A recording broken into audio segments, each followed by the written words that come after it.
अब नेक्स्ट हम अपने प्रोजेक्ट को होस्ट करवाने की डायरेक्शन में काम करने वाले हैं, तो उसके लिए सबसे पहला स्टेप जो हमें लेना पड़ेगा वो है टू यूज़ मोंगो एटलस।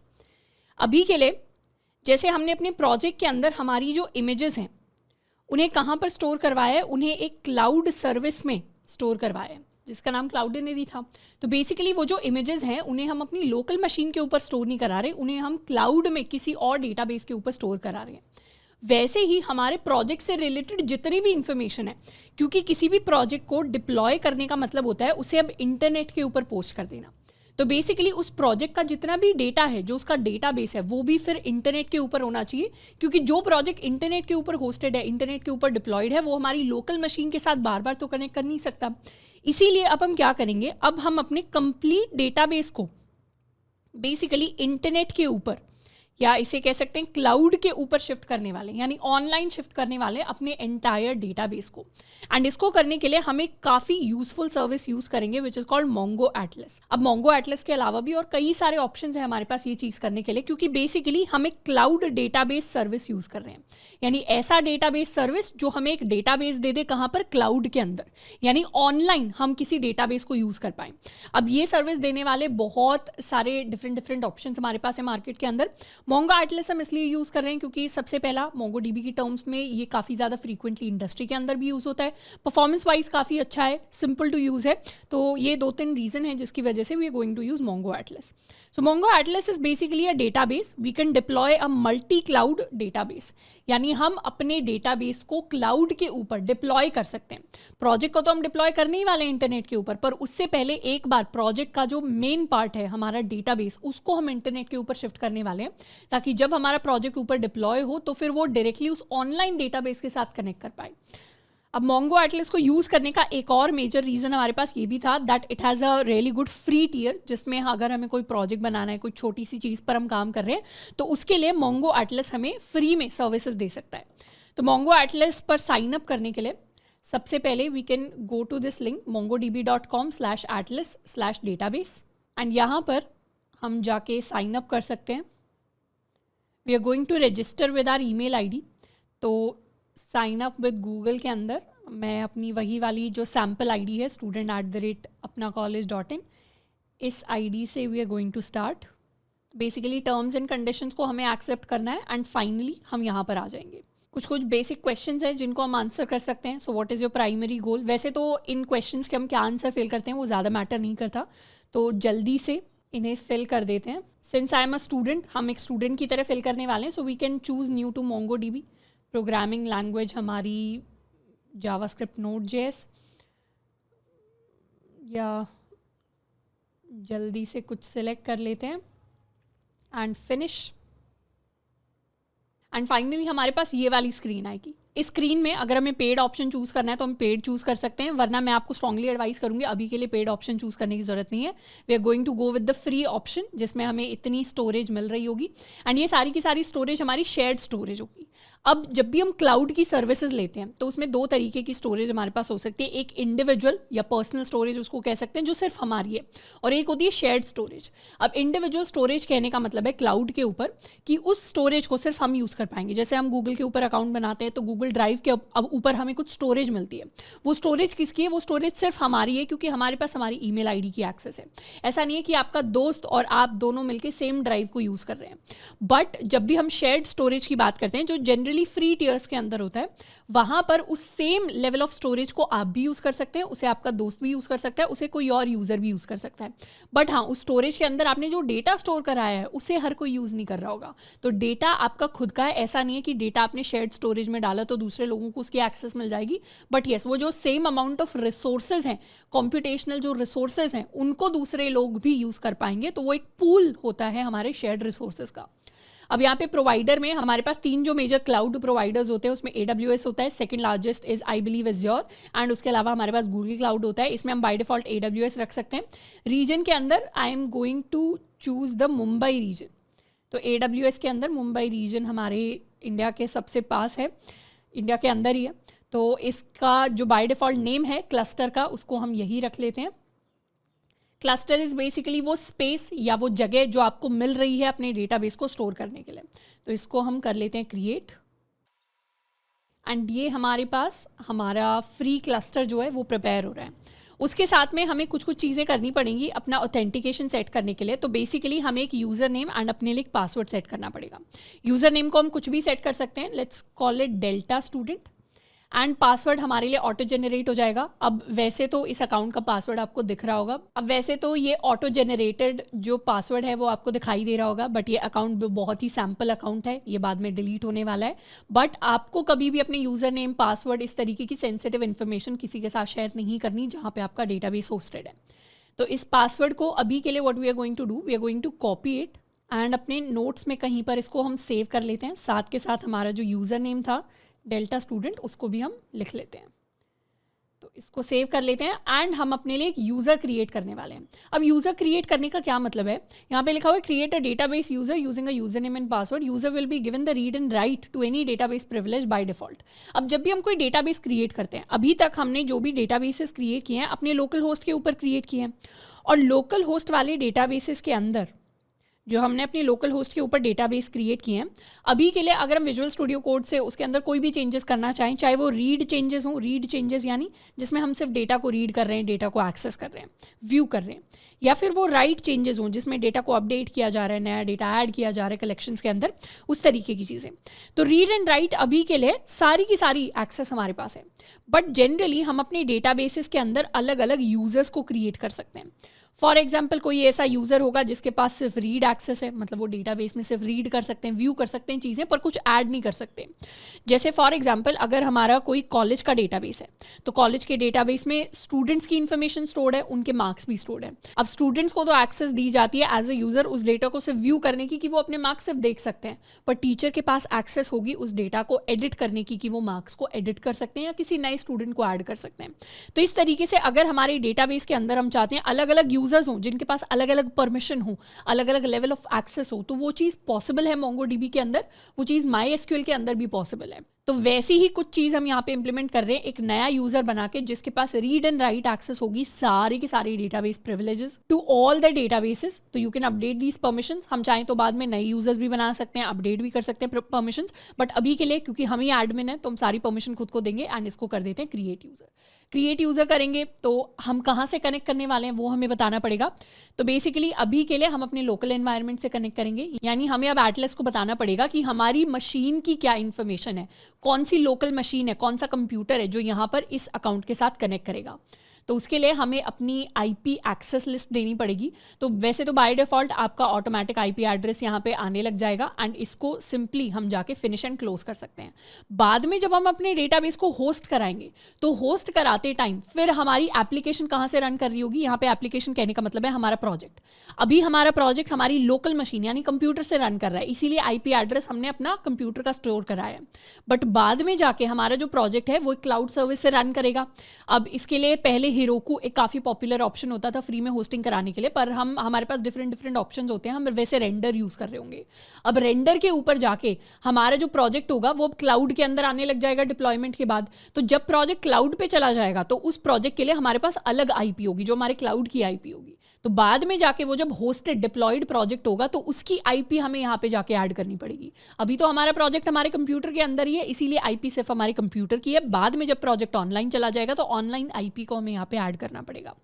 तो इससे कर देते हैं finish and close and hide कर देते हैं quick start, go to overview. तो बेसिकली हमारे लिए हमारा जो अकाउंट है, हमारा जो यूज़र है वो क्रिएट हो गया है। अब नेक्स्ट चीज़ जो आती है कि कैसे हम अपने लोकल प्रोजेक्ट को इस ऑनलाइन डेटाबेस के साथ कनेक्ट करें। उसके लिए हम सबसे पहले कनेक्ट के ऊपर क्लिक कर सकते हैं अपने क्लस्टर के साथ कनेक्ट करने के लिए। तो क्लस्टर के साथ कनेक्ट करने के लिए सबसे पहले तो हमें बताना पड़ेगा, तो कनेक्ट टू योर एप्लीकेशन, हम अपनी Node.js एप्लीकेशन के साथ कनेक्ट करना चाहते हैं तो इसके ऊपर क्लिक कर देते हैं। उसके बाद हमें ड्राइवर बताना पड़ेगा, हमारा वर्जन 5.5 से ज़्यादा है। तो कनेक्ट करने के लिए what we have to do is, हमें ये जो स्ट्रिंग है ये हमारे बेसिकली डेटाबेस का लिंक है, this is a connection string and we have to add it in our application code.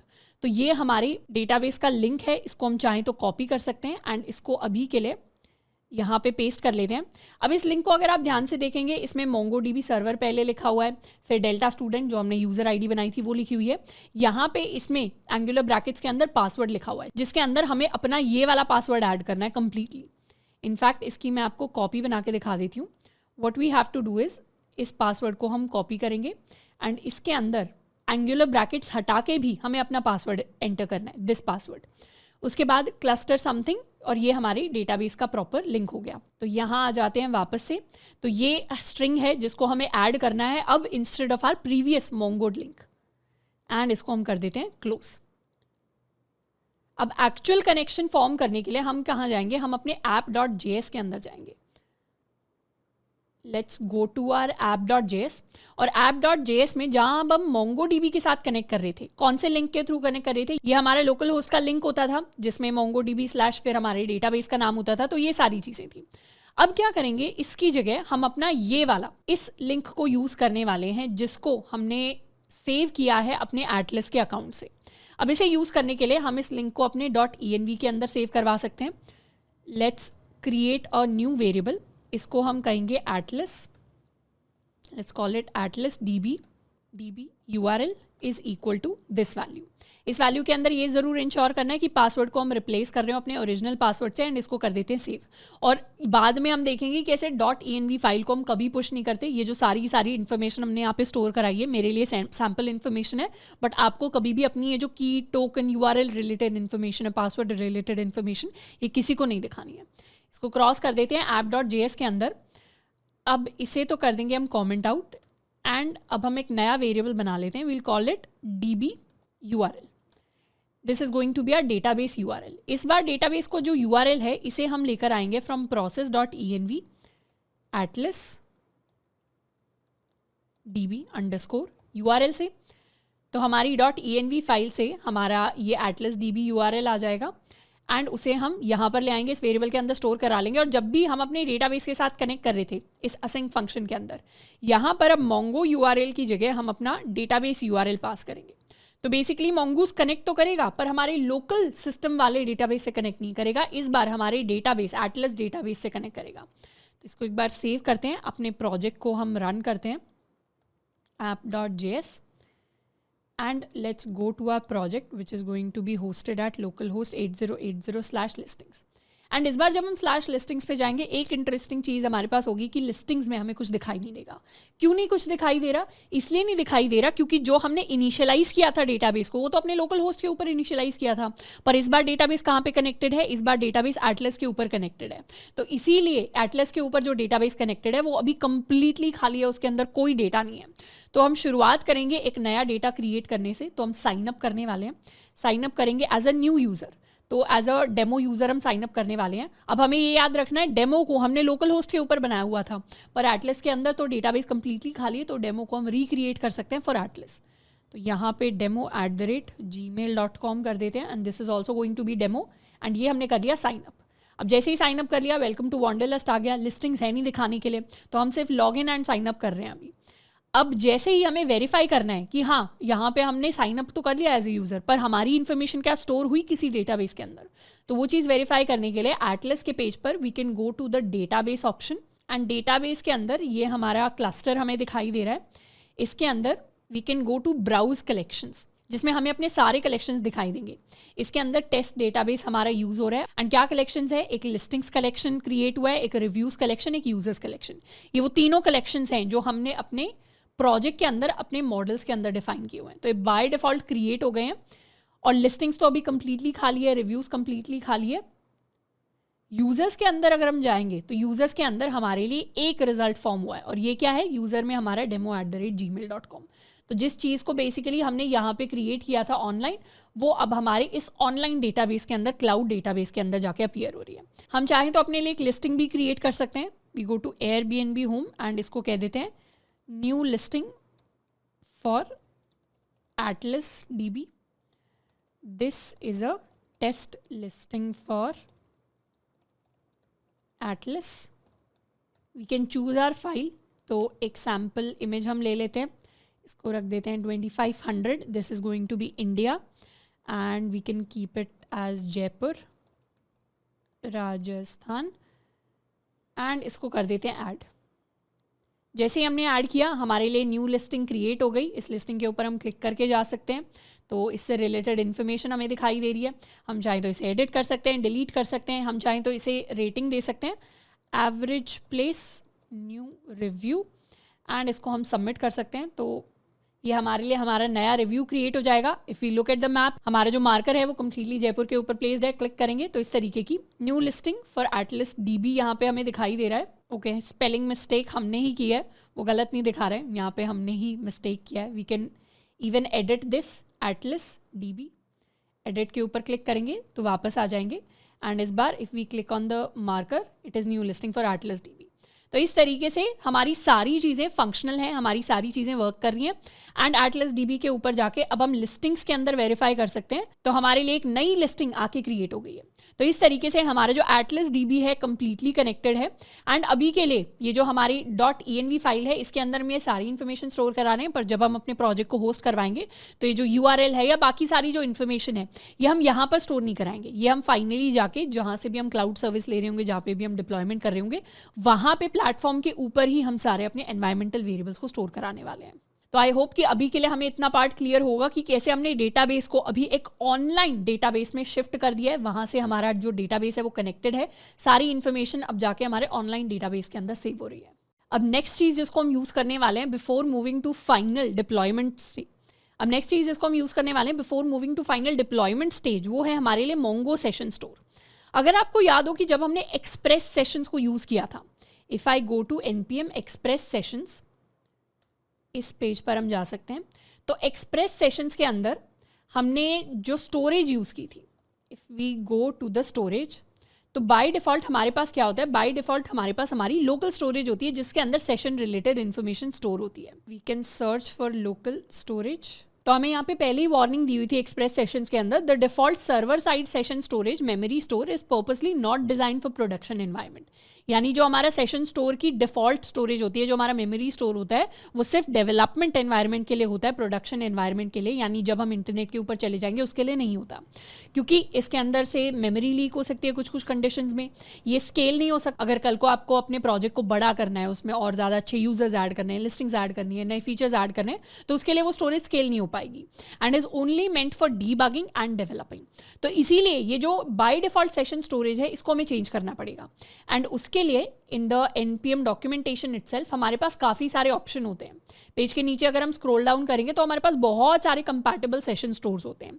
इसके अंदर हम चाहें तो कोई भी सेशन स्टोर यूज़ कर सकते हैं, बट क्योंकि हमें ऑलरेडी मोंगो के साथ काम करने का एक्सपीरियंस है, वो हमारा प्राइमरी डेटाबेस था मर्न स्टैक के अंदर, तो इसीलिए हम ये सर्विस यूज़ करेंगे which is called connect Mongo, which is a Mongo DB based session store.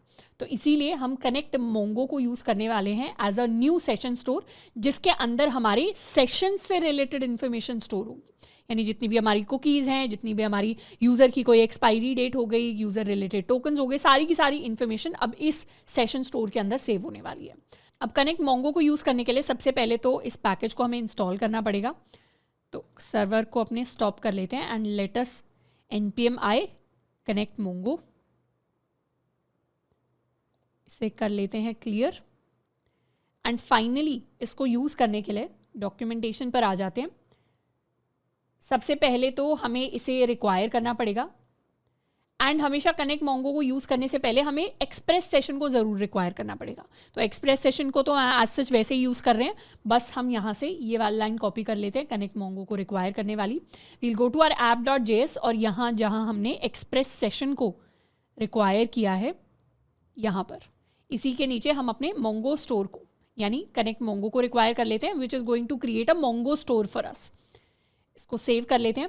अब मोंगो स्टोर को एक्चुअली यूज़ करने के लिए या तो डायरेक्टली उसे हम सेशन मिडलवेयर के अंदर पास कर सकते हैं एज अ स्टोर, वरना हम चाहें तो उसे एज एन इंडिविजुअल वेरिएबल भी बना सकते हैं। बेसिकली इस तरीके से ये जो लाइन है ये हमारा मोंगो स्टोर को यूज़ करने का तरीका होता है। या तो हम डायरेक्टली यहाँ पे सारा कोड लिख सकते हैं, नहीं तो यहाँ पे जो भी हम कोड लिखेंगे उसको एक अलग वेरिएबल के अंदर सेव करवा के फिर यहाँ पर लिखा जा सकता है। तो जहाँ हम सेशन को क्रिएट कर रहे हैं, it is very similar to saying कि ये जो सेशन ऑप्शन वाली पूरी ऑब्जेक्ट है, इस पूरी ऑब्जेक्ट को हम यहाँ पर भी लिख सकते थे, बट हमने इसे एक सेशन ऑप्शंस नाम के वेरिएबल के अंदर स्टोर करवा लिया एंड फिर इसे यहाँ पर पास कर दिया। तो सेम चीज़ हम यहाँ पर करने वाले हैं। We are going to create const, will call it store. तो स्टोर होने वाला है हमारे लिए, हमारा यहाँ पर सिंटैक्स हमें दिख जाएगा। सिंटैक्स जो हमें यूज़ करना है दैट इज़ mongo store.create। तो मोंगो स्टोर डॉट क्रिएट के अंदर ये बेसिकली हमारा मेथड है जो एक नया मोंगो स्टोर क्रिएट करने के काम आता है, और इसके अंदर हम कुछ कुछ ऑप्शंस पास कर सकते हैं। सबसे पहला तो जो ऑप्शन हमें पास करना है मोंगो स्टोर को क्रिएट करने के लिए वो होगा मोंगो यूआरएल, कि हमारा मोंगो डीबी का जो डेटाबेस है वो एक्चुअली कहाँ पर होगा। अब ये जो मोंगो डीबी का डेटाबेस है इसके लिए हम अपना यही डेटाबेस यूज़ करेंगे, हमारा cloud database, will call it dB URL, let's call it dB URL. उसके साथ में हम कुछ एडवांस ऑप्शंस हैं जिनको ऐड कर सकते हैं। एडवांस ऑप्शंस के लिए सबसे पहली चीज़ जिसको हम यूज़ करने वाले हैं that is something called secret. तो बेसिकली हम अपने डेटाबेस के अंदर एक नया सीक्रेट ऐड करने वाले हैं, और सीक्रेट या तो हम डायरेक्टली ऐड कर सकते हैं, नहीं तो हम चाहें तो इस तरीके से क्रिप्टो की फॉर्म में सीक्रेट को ऐड कर सकते हैं। When working with sensitive session data it is recommended to use encryption. तो एनक्रिप्शन के लिए we can write something like this crypto, and इसके अंदर हम अपना एक सीक्रेट ऐड कर सकते हैं। अब इस सीक्रेट के लिए we can copy this same secret जो हमने सेशन ऑप्शंस के अंदर पास किया था, तो ये हमारा सीक्रेट हो गया। एंड एक थर्ड पैरामीटर जो हम पास करेंगे that is going to be touch after. तो टच आफ्टर का क्या मतलब होता है? Touch after is the interval between session updates. Basically अगर किसी यूज़र ने, मान लेते हैं, फेसबुक के अकाउंट के ऊपर लॉगिन किया, टैब के ऊपर, अगर हम एज ए यूज़र फेसबुक के ऊपर लॉगिन करते हैं, तो अगर हमने उस टैब को क्लोज भी कर लिया तो दोबारा अगर हम उस टैब को जाके यूज़ करते हैं, उस टैब को एक्सेस करना चाहते हैं, तो हमारी सेशन रिलेटेड इन्फॉर्मेशन वहाँ पे स्टोर होती है। मतलब बार बार हमें लॉगिन नहीं करना पड़ता, बार बार हमें साइन अप नहीं करना पड़ता। तो कई बार सेशन के अंदर अगर कुछ चेंज भी ना हो तब भी उस सेशन की जो इन्फॉर्मेशन है वो वहाँ पर सेव्ड रहती है। तो जनरली बाय डिफ़ॉल्ट केस क्या है कि जैसे ही आप टैब को रिफ्रेश करेंगे, जैसे आप कुछ भी रिफ्रेश करेंगे, हमारी सेशन की इन्फॉर्मेशन अपडेट होगी, चाहे सेशन के अंदर चेंज हुआ है चाहे सेशन के अंदर चेंज नहीं हुआ। पर हम चाहते हैं रिफ्रेश होने पे बार बार अपडेट ना हो, क्योंकि कई बार हो सकता है सेशन के अंदर कोई चेंज ना हो। सेशन के अंदर चेंजेस जनरली हमारे तब होंगे जब हम सर्वर के साथ इंटरैक्ट करेंगे। हो सकता है हमने सर्वर के साथ इंटरैक्ट ही नहीं किया, बार बार हम सिर्फ रिफ्रेश ही किया जा रहे हैं, तो उस केस में हमें सेशन को बार बार अपडेट करने की जरूरत नहीं है। तो बाय डिफ़ॉल्ट टच आफ्टर कहने का मतलब है कि अगर सेशन के अंदर कोई चेंज नहीं हुआ, कोई अपडेशन नहीं हुए, तो हम अपनी इन्फॉर्मेशन को कब अपडेट करें? हम अपनी इन्फॉर्मेशन को 24 आवर्स के बाद अपडेट करें। तो हम चाहते हैं 24 आवर्स हमारा इंटरवल हो। हम चाहें तो इसे 1 घंटा भी सेट कर सकते हैं, हम चाहें तो इसे 12 आवर्स भी सेट कर सकते हैं, जो भी, बट जनरली हम इसे 24 आवर्स सेट करेंगे। सेट करने के लिए what we can do is, यहाँ टच आफ्टर वाला हमारा ऑप्शन होगा, इसमें 24 आवर्स ये इन्फॉर्मेशन हमें सेकंड्स में पास करनी है। नोट करना है, मिली सेकंड्स नहीं है, ये इन्फॉर्मेशन हमें सेकंड्स में पास करनी है। तो 24 आवर्स में 24 इंटू 3600 हमारे सेकंड्स होते हैं। तो ये हमारा मोंगो स्टोर हम क्रिएट कर लेंगे इन सारे ऑप्शंस के बाद। एंड उसके बाद इसे इनफैक्ट यहाँ से कट करके जब हम ये सेशंस ऑप्शंस डिफाइन कर रहे हैं उसके ऊपर हमें लेके जाना है। जब हम सेशंस ऑप्शन दे रहे हैं, यानी हमारे एक्सप्रेस सेशन को जब हम क्रिएट कर रहे हैं, तो उसी के अंदर हमारे स्टोर की इन्फॉर्मेशन हम पास करेंगे। उस इन्फॉर्मेशन को पास करने के लिए या तो हम लिख सकते हैं store which is basically our variable name, या फिर हम सिर्फ स्टोर लिख सकते हैं अपने कोड को, हमारे कोड को पता होगा हम कौन से स्टोर की बात कर रहे हैं। तो ये हमारी मोंगो स्टोर रिलेटेड इन्फॉर्मेशन हो गई जो हमारे सेशन के अंदर जा रही है। तो अब हमारी सेशन की इन्फॉर्मेशन कहाँ पे स्टोर होगी? अब हमारी सेशन की इन्फॉर्मेशन हमारे एटलस डेटाबेस के अंदर स्टोर होने वाली है, जिसका हमने यहाँ पे डीबी यूआरएल दिया है। अगर हम चाहते हैं लोकल डेटाबेस के ऊपर स्टोर हो तो हम अपना मोंगो यूआरएल भी यहाँ पर पास कर सकते थे। बेसिकली जो भी पास करो वो हमारे डेटाबेस का, मोंगो डीबी डेटाबेस का यूआरएल होना चाहिए। तो ये हमारे स्टोर रिलेटेड इन्फॉर्मेशन हमने यहाँ पे पास कर दी है। एक और एक्स्ट्रा चीज़ हम ऐड करने वाले हैं। Basically we'll add a function called .on store.on, जिसके अंदर अगर कोई भी एरर आ जाता है हमारे मोंगो स्टोर के अंदर, तो हम क्या करवाएंगे, तो हम console.log करके प्रिंट करवाएंगे error in Mongo session store, ताकि हमें पता हो एरर कहाँ पर आया, एंड साथ में हम अपने एरर को प्रिंट करवा देंगे। तो इसको भी सेव कर लेते हैं, इस एक्स्ट्रा लाइन को। अब अपने कोड को हम दोबारा एक बार रन करने वाले हैं। Let's do nodemon app.js, and इस बार as a user let's refresh this. हमने जैसे ही इसको रिफ्रेश किया, हम क्या कर सकते हैं, लॉगिन कर सकते हैं। लॉगिन कर लेते हैं अपने डेमो से। तो ये हमने लॉगिन कर लिया। अब अपने एटलस डेटाबेस के अंदर जाएंगे और यहाँ पर जहाँ हमें कलेक्शंस दिखाई दे रहे थे, शुरुआत में क्या थे, एक सिंगल डेटाबेस था हमारा टेस्ट डेटाबेस, जिसके अंदर 3 कलेक्शंस क्रिएट हुए थे। पर अगर हम इसको रिफ्रेश करें इस बार, तो हमें कलेक्शंस के अंदर इस बार एक और नया कलेक्शंस दिखेगा सेशंस नाम से। तो यहाँ सेशंस कलेक्शंस क्यों दिख रहा है? क्योंकि इस सेशंस कलेक्शन में हमारी सेशन रिलेटेड इन्फॉर्मेशन स्टोर होगी। पहले जो इन्फॉर्मेशन स्टोर होती थी हमारे मेमोरी स्टोर के अंदर स्टोर होती थी, विच वॉज लोकल स्टोरेज, हमारे ही कंप्यूटर के अंदर, पर इस बार ये हमारे एक्चुअल मोंगो डेटाबेस के अंदर स्टोर हो रही है। This is the session related information, expiry date, last modified, इस तरीके की कुछ चीज़ें आपको दिख रही होंगी। तो यहाँ पर अब हमारी सेशन रिलेटेड इन्फॉर्मेशन स्टोर हो रही है।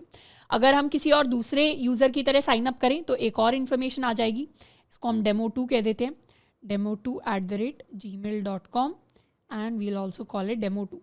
अब demo2 के अंदर भी हम एक नई लिस्टिंग क्रिएट करेंगे, इसको कह देते हैं new listing for session store test, new description. एक फाइल हम चूज़ कर लेते हैं अपने लिए, we can write a random price 1 2 3 4, we can give it India Goa, add कर दिया एंड ये हमारे लिए नई लिस्टिंग क्रिएट हो गई। एंड इस स्टोर के अंदर जाके हम let's suppose we are going to give it a rating of 5 stars, great, हमने ऐड कर दिया एंड इसे जाके रिफ्रेश करेंगे। So one thing we are going to notice is कि हमारी सेशन स्टोर इन्फॉर्मेशन के अंदर हमारा लास्ट मॉडिफाइड एंड हमारा जो एक्सपायर्स है वो हमें चेंज होता हुआ दिखाई देगा। तो जैसे ही हम अपने सेशन के अंदर कुछ चेंजेस करेंगे तो हमारी जो बाय डिफ़ॉल्ट इन्फॉर्मेशन है वो हमें चेंज होती हुई दिखाई देगी। एंड हमारी ये जो सेशन रिलेटेड इन्फॉर्मेशन है इसके एक्सपायर होने का एक डिफ़ॉल्ट है, यानी ये जो इन्फॉर्मेशन है रिलेटेड टू आवर सेशन, यहाँ पर अगर हम जाएंगे तो the maximum lifetime in seconds of the session which will be used to set session.cookie expires if it is not yet set, default is 14 days। यानी जितनी भी हमारी सेशन रिलेटेड इन्फॉर्मेशन होती है अगर हम सर्वर के अंदर कोई चेंजेस नहीं करेंगे, डेटाबेस उस सेशन इन्फॉर्मेशन को अपडेट नहीं करेंगे तो बाय डिफ़ॉल्ट वो इन्फॉर्मेशन हमारे लिए सिर्फ 14 डेज तक सेव्ड रहेगी। हम चाहें तो इस इंटरवल को चेंज भी कर सकते हैं, but by default this is 14 days and I think 14 days हमारे लिए ठीक है कि 14 डेज तक अगर यूज़र ने कोई एक्टिविटी नहीं कर रही तो उसको लॉग आउट कर सकते हैं। तो जैसे फेसबुक के केस में I believe it is either 14 या फिर 30 डेज ऐसा कुछ होता है कि आप फेसबुक के अकाउंट पर लॉग इन करोगे अगर वेबसाइट से, तो अगर आपने अगले 7 दिन या 14 डेज या 30 डेज तक कुछ दोबारा से लॉग इन नहीं किया, कोई एक्टिविटी नहीं की प्लेटफॉर्म के ऊपर जाके, तब आप ऑटोमेटिकली साइन आउट हो जाओगे। बट ऐसा नहीं होगा कि 2 दिन बाद अगर हम दोबारा जा रहे हैं फेसबुक के ऊपर तो हम लॉग आउट हो जाएंगे। ऐसा ही गिटहब के ऊपर there is a 7 day period कि आपने अगर एक बार गिटहब के ऊपर लॉगिन कर लिया तो अगले दिन अगर आप दोबारा चाहो तो लॉगिन कर सकते हो, आपको दोबारा लॉगिन या साइनअप इन्फॉर्मेशन ऐड नहीं करनी। बट हाँ, अगर आपने 7 दिन तक दोबारा री लॉगिन नहीं किया, कुछ एक्शन परफॉर्म नहीं किया, तो उस केस में हमारी जो कुकीज़ हैं एक्सपायर हो जाएंगी। तो बाय डिफॉल्ट एक 14 डेज का यहाँ पे पीरियड होता है कनेक्ट मोंगो के अंदर। And this was how we have stored our session related information in a Mongo store. इसके बाद नेक्स्ट हम स्टार्ट करने वाले हैं अपने डिप्लॉयमेंट के साथ। नेक्स्ट हम स्टार्ट करने वाले हैं अपने डिप्लॉयमेंट प्रोसेस के साथ। अब डिप्लॉयमेंट के लिए हमारे पास काफ़ी सारे डिफरेंट प्लेटफॉर्म्स हैं। इनमें से सबसे पहले एक वेल नोन प्लेटफॉर्म होता था हेरोकू नाम से, विच इज़ नाउ पेड, उसके अंदर फ्री ऑप्शन अब अवेलेबल नहीं है, तो हम उसे नहीं यूज़ करने वाले। हमारे पास रेंडर नाम का एक प्लेटफॉर्म होता है, नेटलीफाई होता है, साइक्लिक होता है, बहुत सारे डिफरेंट प्लेटफॉर्म्स हैं जिनके ऊपर आप अपने प्रोजेक्ट को डिप्लॉय कर सकते हो, उसको होस्ट कर सकते हो फ्रीली। हम अपने काम के लिए यूज़ करेंगे रेंडर को। बाकी अगर आपको कोई और प्लेटफॉर्म अच्छा लगता है तो आप उसको जाकर भी यूज़ कर सकते हो। You can try to host your project there. We are going to start with Render and Render के लिए स्टार्ट करने के लिए we'll go to this link called render.com। render.com के ऊपर we are going to click on get started for free and इसके ऊपर हम अपना अकाउंट बनाने वाले हैं। आप चाहें तो गिटहब से भी साइन अप कर सकते हैं, नहीं तो हम अभी नॉर्मली सिर्फ गूगल के साथ साइन अप करने वाले हैं। We are going to choose the same email ID and complete कर लेते हैं अपने साइन अप प्रोसेस को। हमें एक बार वेरीफाई करना पड़ेगा अपनी ईमेल आईडी को। रिफ़्रेश कर लेते हैं and we'll have to verify it. ये हमारा रेंडर अकाउंट, इसको कर लेते हैं वेरीफाई। वेरीफाई करने के बाद हमें अपने बारे में कुछ डिटेल्स बतानी पड़ेंगी, तो डेल्टा स्टूडेंट लिख लेते हैं। How will you primarily use Render for my personal use. कौन से प्रोजेक्ट्स हम बिल्ड करने वाले हैं, we are going to build a web app. हम अपने एक एग्जिस्टिंग प्रोजेक्ट को रेंडर के ऊपर मूव करने वाले हैं। तो ये हमारे पास हमारा डैशबोर्ड होगा रेंडर का, जो आने वाला है जब हम एक बार साइन अप कर लेंगे सक्सेसफुली। अब रेंडर के ऊपर डिप्लॉयमेंट कराने से पहले हमें एक छोटा सा चेंज अपने प्रोजेक्ट के अंदर करना पड़ेगा, जो हम करेंगे अपने पैकेज.json में। तो पैकेज.json में यहाँ पर इस कर्ली ब्रेसेस के बाद हमें एक और कर्ली ब्रेस ऐड करना है, which is going to be for our engines। तो यहाँ हम लिख देंगे engines : एंड यहाँ हम लिखने वाले हैं अपने नोड इंजन के बारे में। तो बेसिकली इंजन्स के अंदर हम अपने नोड का वर्जन स्पेसिफाई करेंगे, क्योंकि अगर हम अपने नोड बेस्ड प्रोजेक्ट के अंदर नोड का वर्जन स्पेसिफाई नहीं करते तो डिप्लॉयमेंट के टाइम पर रेंडर प्लेटफॉर्म के ऊपर हमारे पास कुछ एरर्स आ सकते हैं। इसीलिए पहले से ही हमें अपने नोड का वर्जन यहाँ पे स्पेसिफाई करना पड़ेगा। उसको स्पेसिफाई करने के लिए हम अपना नोड का वर्जन चेक भी कर सकते हैं। नोड का वर्जन चेक करने के लिए we just have to write node -v, enter किया, ये हमारी नोड का वर्जन है। तो इसमें हम यहाँ पर सेव करवाएंगे 16.13.0। तो इसको कर लेते हैं सेव। ये हमारी package.json सेव हो गई। इसको ऐड करने से package.json में हमारे कोड के अंदर एज सच कोई चेंज नहीं आएगा, बस हमें ये डिटेल चाहिए ताकि हम डिप्लॉय करा सके रेंडर के ऊपर। एंड इसे वापस से कर लेते हैं क्लियर। अब नेक्स्ट चीज़ जो हम रेंडर के ऊपर पढ़ने वाले हैं वो ये होगी कि कैसे रेंडर को हम अपने गिटहब अकाउंट के साथ कनेक्ट करें। तो बेसिकली हमारा प्रोसेस डिप्लॉयमेंट का ये रहेगा कि जो प्रोजेक्ट हमने अभी लोकल सिस्टम के अंदर बनाया, अभी लोकल सिस्टम के अंदर हमारे पास हमारा प्रोजेक्ट है, इस प्रोजेक्ट को हम अपने गिटहब अकाउंट की एक प्राइवेट रेपो के अंदर पुश करेंगे। हम चाहे तो पब्लिक रेपो के अंदर भी कर सकते हैं, प्राइवेट रेपो के अंदर हम चूज करेंगे ताकि अभी दूसरे लोगों को हमारा प्रोजेक्ट ना दिखाई दे।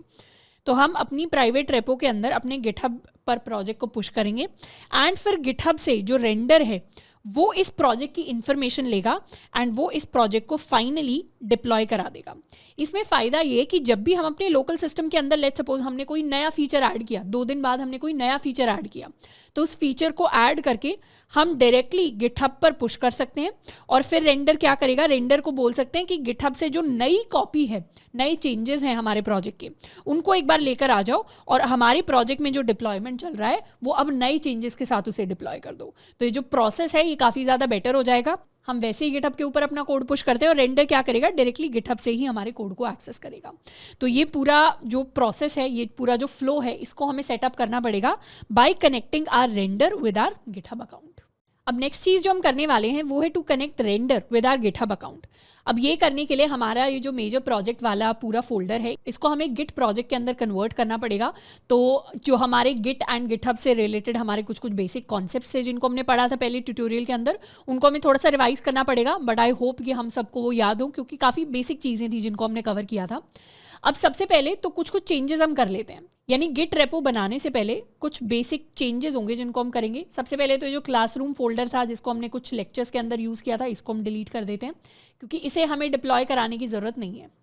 उसके साथ साथ अभी app.js के अंदर हम चाहें तो अपना ये जो मोंगो URL है इसको कम्प्लीटली यहाँ से हटा सकते हैं एंड साथ के साथ ये जो हमारा सीक्रेट है जिसे हम अपने मोंगो स्टोर के अंदर भी यूज़ कर रहे हैं, सेशन ऑप्शंस के अंदर भी यूज़ कर रहे हैं, इस सीक्रेट को एज सच हम इस तरीके से डायरेक्टली यहाँ पर नहीं लिखते बिकॉज ऑब्वियसली ये एक सीक्रेट वैल्यू है, तो ये दूसरे लोगों को दिखाई नहीं देनी चाहिए हमारे कोड के अंदर। तो इस सीक्रेट को भी हम अपनी .env फाइल के अंदर पुश करेंगे। We'll call it secret and इसको हम कोई भी रैंडम स्ट्रिंग लिख सकते हैं, लेट्स टाइप एनीथिंग, मतलब कुछ भी रैंडम चीज़ हम लिख सकते हैं एंड ये क्या हो जाएगा, ये हमारा एक रैंडम सीक्रेट हो जाएगा। अब इसे सेव कर लेते हैं, क्रॉस कर देते हैं और यहाँ पर सीक्रेट की जगह हम क्या यूज़ करेंगे, सीक्रेट की जगह हम यूज़ करेंगे process.env.secret एंड यही सेम चीज़ हम यहाँ पर यूज़ करने वाले हैं ताकि हम जब अपना कोड पुश करें गिटहब के ऊपर तो वहाँ पर लोगों को हमारा सीक्रेट ना दिखाई दे, वहाँ पर सिर्फ process.env.secret दिखाई दे। ऑल्सो जब हम अपने इस पूरे कोड को गिटहब के ऊपर पुश करेंगे तो हम कभी भी अपनी .env फाइल को पुश नहीं करेंगे, यानी वहाँ पर ये जो सीक्रेट है, टोकन्स है या रिलेटेड इन्फॉर्मेशन है, ये कभी भी गिटहब के ऊपर हमें पुश नहीं करनी। ना कोई कीज़ पुश करनी होती है, ना कोई सीक्रेट पुश करना होता है, ना कोई टोकन्स, ना कोई पासवर्ड, ना कोई यूज़र नेम, इस तरीके की कोई भी इन्फॉर्मेशन नहीं। इस चीज़ को मैं बार बार इसलिए रिपीट कर रही हूँ क्योंकि बहुत इंपॉर्टेंट है, ये हमारे प्रोजेक्ट का सबसे सेंसिटिव डेटा होता है। सेंसिटिव इन्फॉर्मेशन किसी भी पब्लिक प्लेटफॉर्म पर हम नहीं डालते हैं। तो ये जो .env फाइल है ना तो इसको हम गिटहब के ऊपर अपलोड करेंगे जब अपना प्रोजेक्ट पुश करेंगे और ना ही अपने नोड मॉड्यूल्स को डालेंगे, क्योंकि नोड मॉड्यूल्स तो एनी डे अगर हमारे पास package.json है तो हमारे नोड मॉड्यूल्स तो ऑलरेडी बाय डिफॉल्ट इंस्टॉल हो सकते हैं। अब सबसे पहले तो अपने प्रोजेक्ट को एक गिट प्रोजेक्ट के अंदर कन्वर्ट करते हैं। We are going to write git init. जब भी हमें एक नया गिट प्रोजेक्ट इनिशियलाइज करना होता है, एंटर कर दिया तो initialized empty git repository in this project. अब मेजर प्रोजेक्ट के अंदर .git नाम से एक रेपो आ गई है और अब अगर हम देखें अपना गिट स्टेटस, तो गिट स्टेटस के अंदर बहुत सारी डिफरेंट चीज़ें हैं जो यहाँ पर अभी ready to add and commit बैठी हुई है। इसके अंदर app.js हो गया, हमारे कंट्रोलर्स हो गए, हमारा init हो गया, middleware.js, मॉडल्स हमारा, package.json, package.json, ये तो सारी इन्फॉर्मेशन वो है जिसको हमें पुश करना है गिटहब के ऊपर। पर इसमें कुछ कुछ इन्फॉर्मेशन आपको ऐसी दिखेगी जिसको हमें पुश नहीं करना। इसमें से सबसे पहला है हमारा .env फाइल, इसको ना हम ऐड करेंगे, ना हम कमिट करेंगे, ना हम पुश करेंगे। उसके अलावा हमारे नोड मॉड्यूल्स, इनको भी, इस फोल्डर को भी ना हम ऐड करेंगे, कमिट करेंगे, ना हम पुश करेंगे। साथ के साथ if you are somebody who is building your project on a Mac system, तो मैक मशीन के ऊपर बाय डिफॉल्ट .ds_store ये जो चीज़ है ये क्रिएट हो जाती है। इसको भी हमें पुश नहीं करना, ना इसे ऐड करना है, ना इसे कमिट करना है, ना इसे पुश करना है। अब गिट के अंदर एक प्रॉपर सिस्टम होता है जिस सिस्टम के थ्रू हम कंट्रोल कर सकते हैं कि किन किन चीज़ों को हम अपने पुश या ऐड या कमिट प्रोसेस के अंदर इग्नोर करना चाहते हैं। किसी भी चीज़ को इग्नोर करने का मतलब है, फॉर एग्जाम्पल अगर नोड मॉड्यूल्स हमें कभी भी चाहिए ही नहीं, ना नोड मॉड्यूल्स के अंदर अगर कोई भी चेंज आए, हम चाहते हैं गिट उसको इग्नोर कर दे, ना उन चेंजेस को ट्रैक करे, ना उनको सेव करवाए, ना उन्हें पुश करवाने में हेल्प करे। तो उन कुछ स्पेसिफिक चीज़ों को जिनको हम इग्नोर करना चाहते हैं, उन्हें हम एक .gitignore नाम की फाइल में लिख सकते हैं और फिर गिट को पता होगा कि कौन कौन सी चीज़ों को उसे इग्नोर करना है। अभी के लिए हम 3 चीज़ों को इग्नोर करवाना चाहते हैं। एक होगा हमारे लिए हमारी .env फाइल, एक होगा हमारे लिए हमारे नोड मॉड्यूल्स, एंड अगर हम मैक के ऊपर काम कर रहे हैं तो वो हमारे लिए होगा .ds_store। अगर आप मैक के ऊपर काम नहीं कर रहे तो इसको हमें इंक्लूड करने की ज़रूरत नहीं है, फिर हमें बस इन दोनों को इग्नोर कराना है।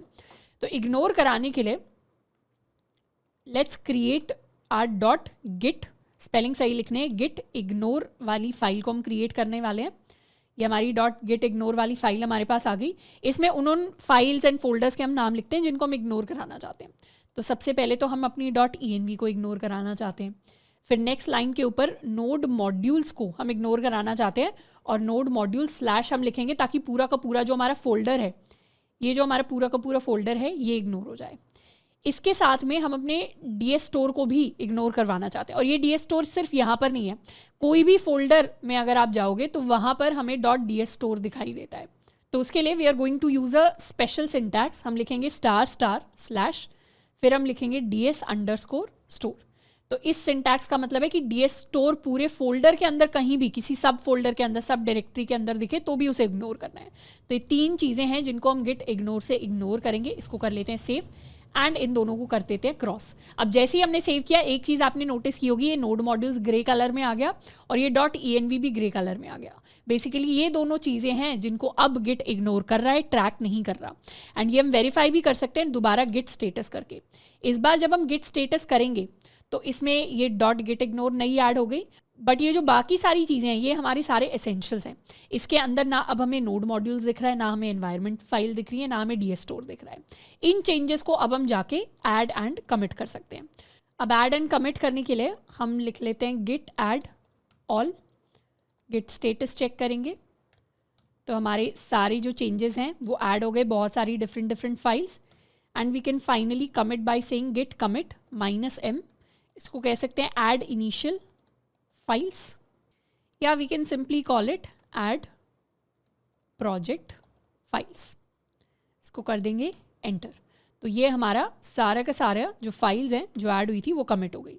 गिट स्टेटस चेक करेंगे तो ऑन ब्रांच में नथिंग टू कमिट, यानी वर्किंग ट्री हमारा क्लीन हो गया। अब बात आती है, ये तो हमने गिट में चेंजेस कर दिए, फाइल्स ट्रैक कर ली, ऐड कर दी, कमिट कर दी। अब इन सारे इस पूरे प्रोजेक्ट को कैसे हम गिटहब के ऊपर पुश करें। अब हमें कनेक्ट करना है अपने गिटहब अकाउंट के साथ। So we are going to click on connect GitHub. And इसमें अगर हम ऑलरेडी लॉग्ड इन नहीं होंगे तो उस केस में हमें हमारा user name and password enter करना पड़ेगा।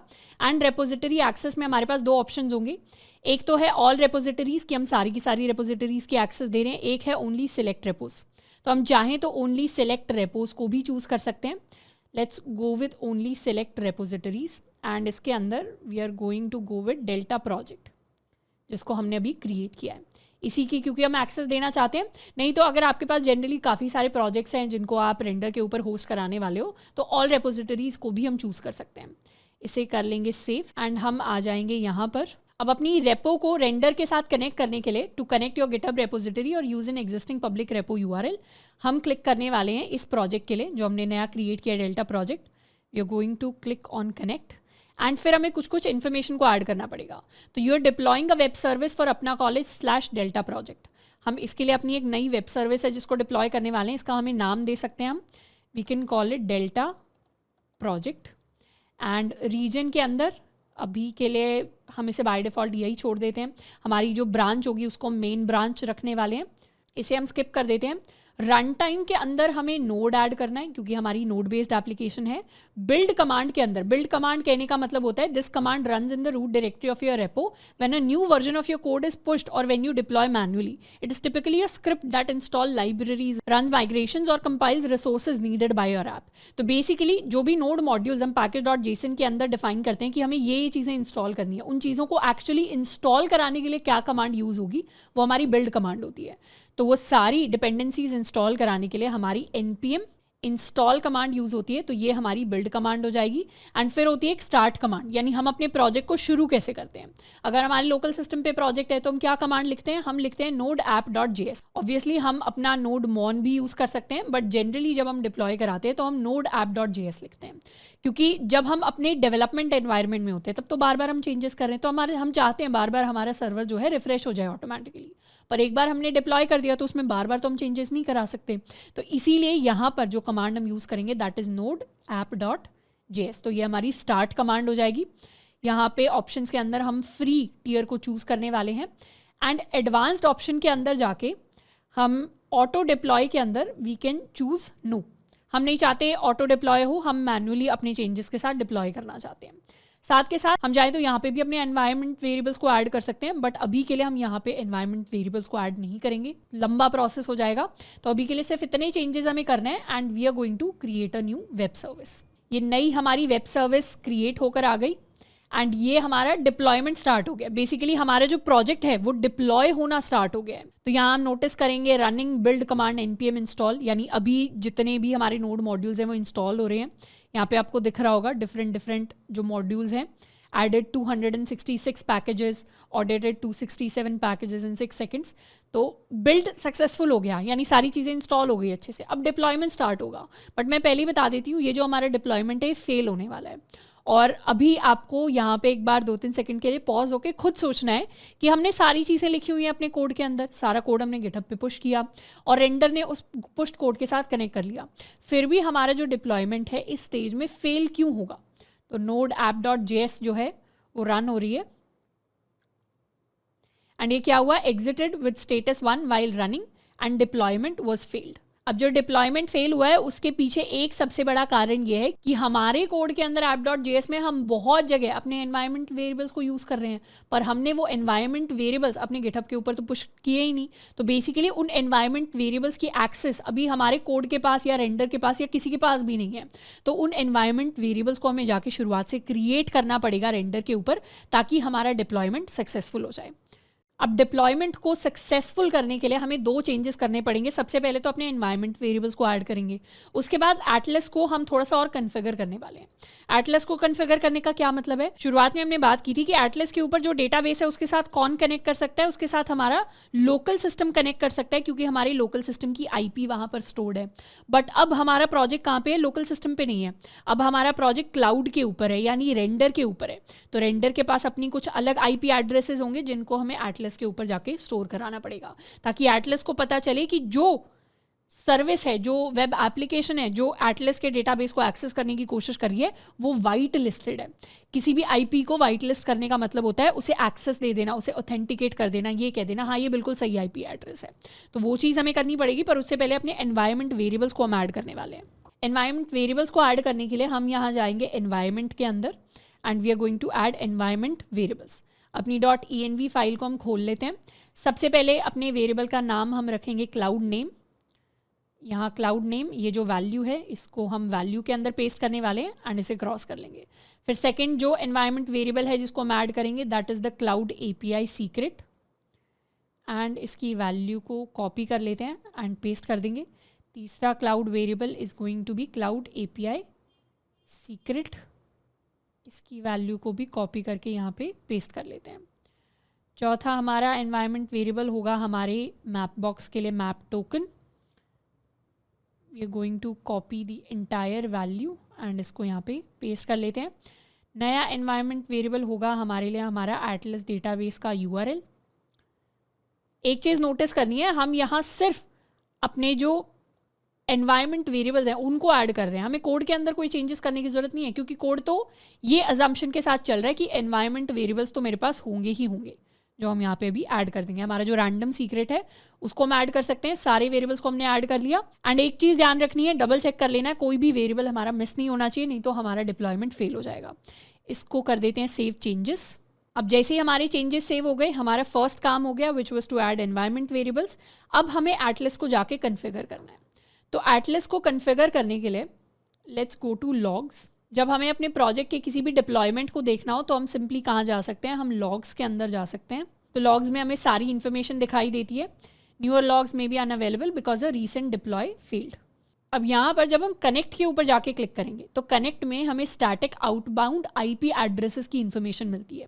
Basically network request from your service to the public internet will be coming from one of the following IP addresses. यानी ये 3 आईपी एड्रेस हैं जिनको हमें वाइट लिस्ट कराने की ज़रूरत है एटलस के अंदर। तो लेट्स गो टू एटलस, और एटलस के अंदर जाके हम इस नेटवर्क एक्सेस वाले टैब के ऊपर जाएंगे और यहाँ पे हम ऐड करने वाले हैं न्यू आईपी एड्रेसेस को। सबसे पहले एक एक करके अपने आईपी एड्रेसेस को हम पेस्ट कर सकते हैं। रेंडर के ऊपर जाएंगे, let's copy the first one, इसको पेस्ट कर दिया, कंफर्म करके ऐड कर देंगे। उसके बाद पेंडिंग है, इसका स्टेटस धीरे धीरे एक्टिव होता रहेगा, तब तक हम सेकंड को कॉपी कर लेते हैं।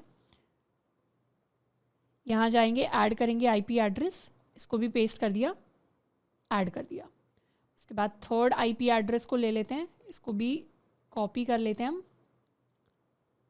ऐड कर देंगे आईपी एड्रेस, पेस्ट कर दिया, कंफर्म कर दिया। थोड़ा टाइम लग सकता है for these to come from the pending to the active state, तो उसके लिए हम वेट कर लेंगे थोड़ी देर। तो ये सारे आईपी एड्रेसेस अब हमारे एक्टिव स्टेट में आ गए, मतलब ये वाइट लिस्ट हो गए हैं, इनको अब हमारा एटलस रिकॉग्नाइज करेगा।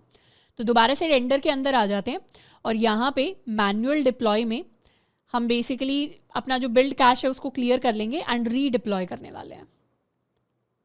तो रीडिप्लॉय जब कर रहे होंगे तो दोबारा वो एनवायरनमेंट वेरिएबल्स के लिए चेक करेगा, उसके बाद दोबारा से जो हमारे सारे नोड मॉड्यूल्स हैं वो री इंस्टॉल होंगे एंड फाइनली हमारा जो डिप्लॉयमेंट है वो स्टार्ट होगा। अच्छा, यहाँ से तो पता चल जाएगा डिप्लॉयमेंट स्टार्ट होने वाला है, पर हम अपनी वेबसाइट को कहाँ पे एक्सेस करेंगे? अब हमारा जो प्रोजेक्ट है ऑटोमेटिकली हमारे लिए रेंडर ने ये लिंक जनरेट कर दिया है विच इज़ https://deltaproject.onrender.com। तो बेसिकली जो हमने प्रोजेक्ट का नाम रखा था उसके साथ onrender.com एसोसिएट हो गया है और ये वो लिंक है जिसके ऊपर अब हमारा मेजर प्रोजेक्ट होस्टेड है, डिप्लॉयड है। यहाँ पे डिप्लॉइंग आ रहा है, let's wait for the deployment to start एक बार। तो डिप्लॉयमेंट हमारा स्टार्ट हो गया, इन प्रोग्रेस। हमारे पास प्रिंट होके आ गया server is listening to port 8080 connected to DB. ये साइंस हैं कि हाँ हमारा सर्वर स्टार्ट हो गया, सारी चीज़ें स्टार्ट हो गई हैं। इस लिंक को कॉपी कर लेते हैं and let's paste it. Paste करेंगे जैसे ही तो हमारे लिए हमारी जो एप्लीकेशन है, हमारा जो प्रोजेक्ट है वो खुलना चाहिए। ऑल्दो वो थोड़ा सा स्लो हो सकता है प्रोसेस बिकॉज क्योंकि हम फ्री सर्विसेज को यूज़ कर रहे हैं तो इतना फास्ट एज सच सर्विसेज हमारे पास क्लाउड सर्विसेज नहीं अवेलेबल होंगी। तो बाय डिफ़ॉल्ट हम यहाँ पर आ रहे हैं, पर हम जा सकते हैं एक्सप्लोर के ऊपर। जैसे एक्सप्लोर पे क्लिक करेंगे हम अपने /listings पर आ गए। हम अपने आइकन के ऊपर क्लिक कर सकते हैं। We are going to sign up as a new user की तरह साइन अप कर लेते हैं। एक नया ही नाम रख लेते हैं, let's call it Jane Doe and jane@gmail.com end user name password भी रख लेते हैं हम जेन। साइन अप कर लिया। साइन अप करके हमने कर लिया लॉगिन। हम अपने लिए या नई लिस्टिंग क्रिएट करने की बजाय ये जो हमारी एटलस डीबी वाली लिस्टिंग है इसके ऊपर जाके हम एक नया रिव्यू क्रिएट करने वाले हैं। Great place for a family visit, beautiful location, इसको हमने ऐड कर दिया, सबमिट कर दिया। सबमिट किया तो हमारे लिए हमारा रिव्यू यहाँ पे हमें दिखाई देने लग गया।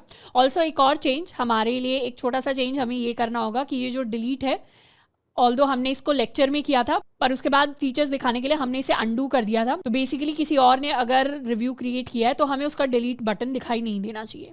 काफ़ी सिंपल सा चेंज है, इसको ऑलरेडी हम लेक्चर के अंदर कवर कर चुके हैं ऑथराइजेशन वाले चैप्टर के अंदर। तो ये हमारा नया जो रिव्यू है वो क्रिएट हो गया। हम चाहें तो अपने लिए एक नई लिस्टिंग जो है क्रिएट कर सकते हैं।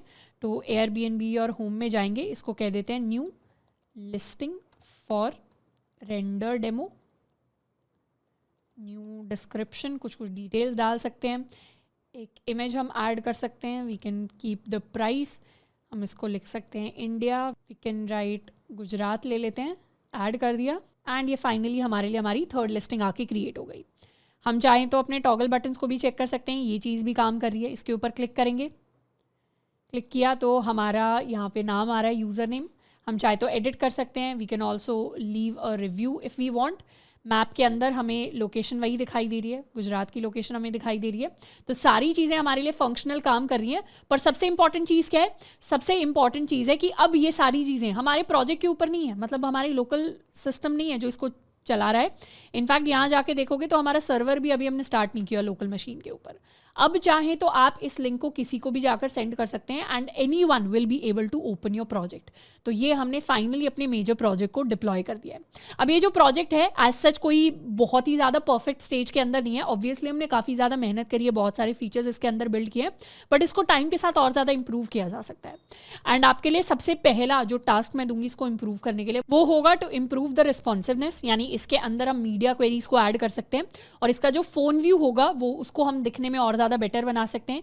ये मैं फर्स्ट चीज़ आपको एज अ होमवर्क प्रॉब्लम दूंगी कि ये आप टाइम लगा के अपने प्रोजेक्ट के अंदर कर सकते हो, रिस्पॉन्सिवनेस को ऐड कर सकते हो। सेकंड चीज़ जो हम बिल्ड कर सकते हैं, ये जो नीचे वाले हम fake social media accounts basically create कर सकते हैं एंड उनको क्रिएट करके हम यहाँ से लिंक कर सकते हैं। इसके अलावा हम सर्च वाला मैंने ऑलरेडी आपको एज अ होमवर्क दे दिया था कि सर्च को भी आप चाहो तो बिल्ड कर सकते हो। तो काफ़ी सारी डिफरेंट चीज़ें हैं, आप चाहो तो इस प्रोजेक्ट को बहुत अच्छे लेवल पे स्केल कर सकते हो टाइम लगाकर, बट जितनी चीज़ें एज अ वेब डेवलपर आपको पता होनी चाहिए थी, इम्प्लीमेंट करने का आपके पास एक्सपीरियंस होना चाहिए था, उन सारी चीज़ों को हमने कर लिया है फिनिश। इसके बाद फाइनली हम स्टार्ट करेंगे अपने नेक्स्ट बिग टॉपिक के साथ which is going to be react.